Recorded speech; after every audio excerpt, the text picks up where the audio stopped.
It's almost like an equation. You know, how much of this problem is there already, and how much of this problem in Lebanon is a new creation as a result of the Syrian.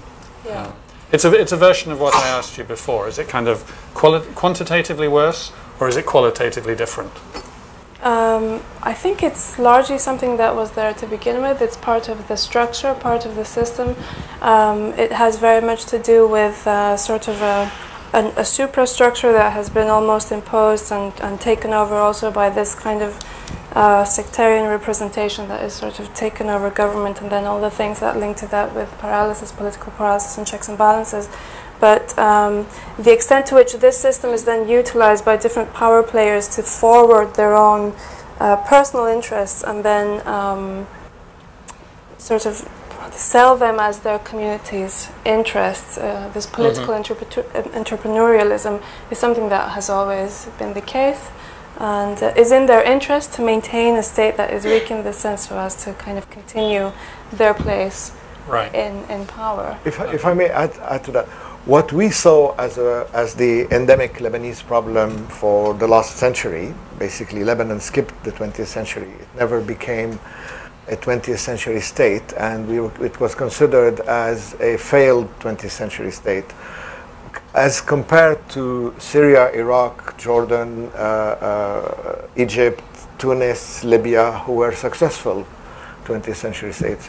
So these components that we thought were the failure of Lebanon are what's holding it together now, because Lebanon as a society can live without state because it never had any. Exactly. And it is ahead of the game in the sense that the region is dismantling these powerful states. We don't have to dismantle it. They have to get used. They have to get used to living without it. They have to find a way of agreeing how to share power. Like in Iraq, this is the problem now. If they can agree how to share power and how to share the wealth, and how to prevent one party from taking over, then Iraq would be in a better place. In Lebanon, they already know that, but still, the problem is overwhelming for the whole economy and for society. And it also depends how one interprets President Assad's statement when he says that if he is destabilized, the whole region will go up in flames. Is this political analysis, or is this a threat? Is this meaning that I will bring down the region with me? I can create Al-Qaeda, I can destabilize Lebanon, I can activate all the problems that I have control over. So depending on what your answer to the question is, dealing with Assad depends on that. Changes shape, yeah. But to go back one step in that, I mean, Martin, one of the things which almost everybody comments on about Lebanon, if you visited there for a while or you've lived there for a long time, or indeed if you're Lebanese, is about its extraordinary resilience. And that's maybe also something to do with this paradox of what makes it weak makes it strong. Agreed. Yep.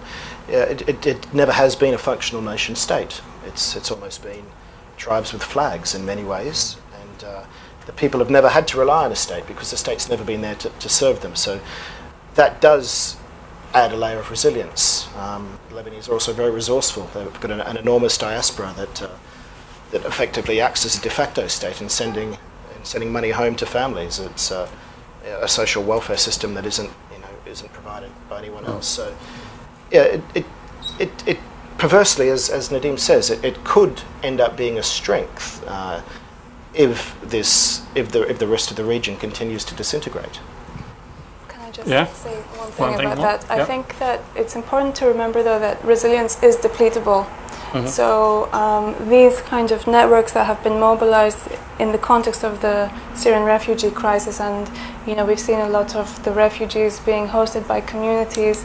Everybody expected that there would be massive conflict across the country, and that hasn't happened 3 years into the Syrian crisis. They've managed to be resilient, but that's something that can be depleted and needs to be strengthened. I think the other thing about resilience is that we often take it as being a positive quality in and of itself under any circumstance, but bad things can be resilient as well. It could be stagnation. Yes, exactly.